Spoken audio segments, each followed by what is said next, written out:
So I found this like really cool new bouldering area just past Dog High, between Dole and Bala, and you could see it from the road. It was really, you could just tell there was some big boulders up there. But I was just heading out one day and I noticed it, and I thought, oh, I've got to go and check it at some point.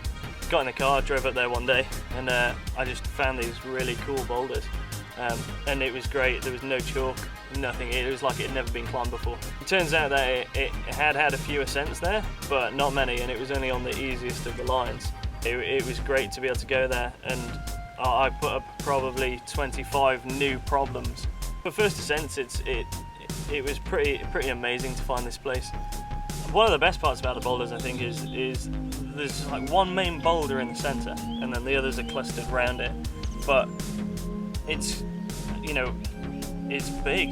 It is really big. It's just got some meat to it. It has these two really classic arêtes on it that are only like a 4 and a 5, but they're really high. It's great to climb on. So yeah, once I'd been up and had a look around, I scoped the area. Found out that there was some really amazing lines there. I just took my mat and went up there for the day. So yeah, the line is obvious when you get there. As soon as you walk up to the boulders, you can just see it, this big jutting roof.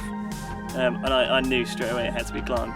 After speaking to Terry Taylor, he'd said that there was another guy who'd attempted it, but couldn't do it. He'd said it was desperate. So yeah, I set to work on it and just cleaned it off. It was really obvious it had a low start, and it all revolves around this one handhold. I knew that once I could figure the rest of it out, I could do it from the low start. So I set about doing the stand start first, which starts on this sort of slopey pinch with a good thumb catch. Most of it relies on friction, and it took me 2 or 3 sessions to work out the moves, to figure out how I was going to do the sequence and exactly how it would work. Once I'd sussed the moves out, I had another 2 sessions on it maybe before I climbed it, and then once I'd done the stand, I knew I could do the sit, or the low start technically, so like crouch start. And then it turned out to be surprisingly hard to link the two. Although the actual hand movements are easy, it's very tensiony on your core. It takes a lot of power to pull through the moves.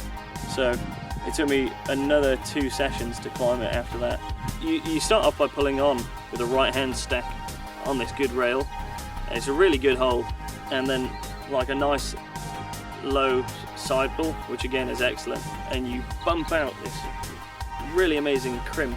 It's really big, and then you make a huge throw again to a cool pinch, and it's kind of got a nice little edge on it, and then you get a good thumb catch.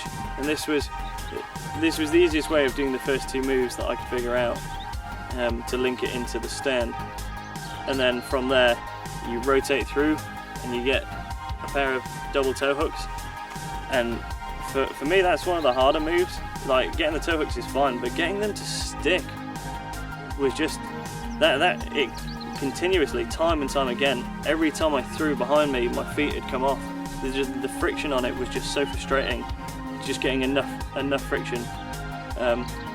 Yeah, once you get your feet on, you throw it backwards to like a slopey crimp, and then you bump again onto a nice hold, and from there you're really spanned under this roof, and you're right on the tips of your toes as well. And you have to release the hand, hold the swing, and come through onto basically a thumb catch and the edge of the roof. There's not really a hold there, and from there you can flick out to quite a good hold. You rotate your left hand back in, and then from there you just have to step through, and it's really tensiony. When you figure out the moves on a problem, especially when you're trying a first ascent, you don't actually know whether it's climbable or not. You have an idea, you can look at it, but ultimately putting the pieces together on it can be a completely different story. And it never went how I thought it would.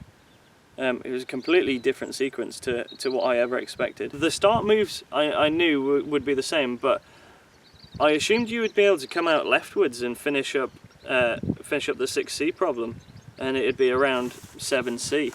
But I just couldn't fathom a way of doing that. The only plausible way to do it was to slap the lip until I could release the right hand, because you're so spanned under the roof. As soon as you let go, your body just swings off, and I found it really difficult to control it.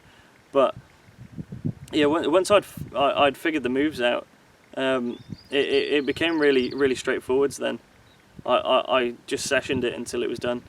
On the day of the send, I actually threw out for the first couple of holes, but I just hadn't warmed up very well. It was a pretty cold day, and I managed to blacken my finger, which was quite frustrating, but it didn't really deter, and it went quickly after that, which was nice. So I think to get the first ascent of any problem feels pretty amazing, but when you have like an entire collection of boulders which has never really been touched before, and you've got free rein, it feels amazing.